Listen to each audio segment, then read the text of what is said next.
এইবাৰ গাঁৱত যাওঁতে বৰপেটাৰ নামঘৰলৈ গৈছিলোঁ। বহুত দিন যাম বুলি ভাবি আছিলোঁ, সময় মিলা নাছিল। এইবাৰ গ'লোঁ আৰু তাত মানে প্ৰসাদ মানে শৰাই হিচাপত তাতে নিমখ, তেল, ধূপ, চাকি সেনেকৈ লয়। আমিও যাই পেলাই প্ৰথমতে সেনেকৈ লৈ ল'লোঁ। লৈ পেলাই মন্দিৰৰ ভিতৰলৈ সোমাই গ'লোঁ। মোৰ হাজবেণ্ড, বৌ, খুৰী আমি এনেকৈ 4জন গৈছিলোঁ। যাই পেলাই তাতে ভকত দুজন বহি আছিল, সিহঁতক সেৱা জনালোঁ। তাৰপিছত সুধিলোঁ সিহঁতক ভিতৰত যাব পাৰি নেকি মন্দিৰত, এইটো মেইন মন্দিৰ হয়। কৈছে ইয়াত মানে ভিতৰত মানে মাইকী মানুহৰ প্ৰৱেশ নিষেধ, আজিলৈকে কোনো মাইকী মানুহ ইয়াত সোমোৱা নাই। আৰু এই খুঁটা দুটা দেখিছেনে, কাঠৰ খুঁটা দুটা, সেই দুটা তুলসীৰ খুঁটা হয়।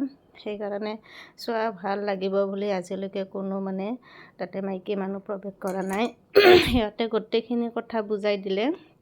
তাৰে পিছত আমি গোটেইখিনি এনেকৈ ঘূৰিলোঁ মন্দিৰটো চাৰিও চাইডে। আৰু চাৰিও চাইডে দেখিছেনে কিমান ৰজা মহাৰজা এনেকৈ অংকন কৰি আছে। আৰু আমি নিছিলোঁ যে মানে নিমখ, তেল, সেই শৰাইখিনি, সেইখিনি পাছত এটা আৰু ভকত আছিলে তাতে দিব গ'লে তাতে দিলোঁ আৰু তাতে সেৱা জনালোঁ। সেৱা জনোৱাৰ পিছত ভকতজনে মানে আমাক সেই দিলে কি মানে নিৰ্মালী হিচাপত কিবা সুখপাত দিলে। তাৰপিছত মই সুধিলোঁ এইটো কিহৰ পাত? তেখেতে ক'লে এইটো ৰঙিয়াৰ ফুলৰ পাত। মই আৰু সুধিলোঁ এইটো কি ৰঙিয়াৰ ফুলৰ পাত? তেতিয়াহে গম পালোঁ ৰঙিয়াৰ গছ মানে ৰঙিয়াৰ ফুল নামৰ এবিধ গছ আছে। আৰু সেইবিধ গছ মানে মাধৱদেৱে নিজ হাতেৰে ৰোপণ কৰিছিল। আৰু সেই গছৰ মানে সুখপাতখিনিও বা কেঁচা পাতখিনিও সিহঁতে নিৰ্মালী হিচাপে ব্যৱহাৰ কৰে। আৰু এনেকৈয়ে আমি ঘূৰিলোঁ চাৰিওপিনে। আৰু বেৰাত দেখিছেনে বহুত মানে অংকন কৰি থোৱা আছে আগৰ ৰজা মহাৰজা আৰু ভগৱানবিলাকৰ দেৱ দেৱতা সকলোৰে মানে এনেকৈ অংকন কৰি ৰাখিছে। আৰু তাতে যাই মই আৰু এটা বস্তু দেখিলোঁ কি জানেনে, বেৰাত মানে এনেকুৱা কৰি কিছুমান অংকন কৰি দিছে, মানে আপুনি কি পাপ কৰিলে কেনেকুৱা শাস্তি হয় সেইবিলাক চালোঁ। চাই পেলাই মানে কিবা লাগি গৈছে, কি ধুনীয়া কৰি লিখি দিছে কি পাপ কৰিলে মানে কি শাস্তি হয়। মানে চাই মানে বহুতেই ভাল লাগিল, নজনা কথা বহুত জানিলোঁ।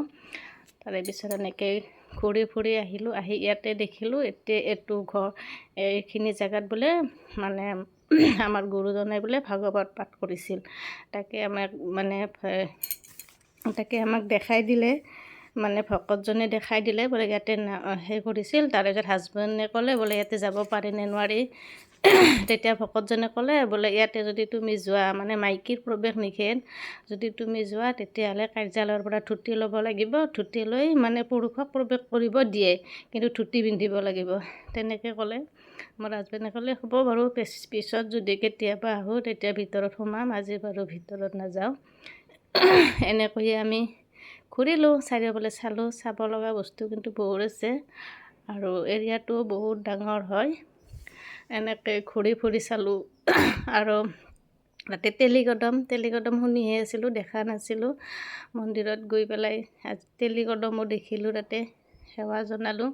তেলিকদমত বোলে ঘূৰিব লাগে, তাতে ঘূৰিলোঁ, সেৱা জনালোঁ, চাৰিওভাগে ঘূৰি বাকি চালোঁ। আৰু বহুত দিনৰ পৰা ভাবি আছিলোঁ যাম বুলি, যোৱা হোৱাই নাছিল। ভাগ্যত মিলিছে এইবাৰ, সেইকাৰণে ঘূৰিলোঁ। তাৰে পিছত ঘূৰি ফুৰি চাই আমি এনেকৈ ঘৰলৈ আহি আছোঁ।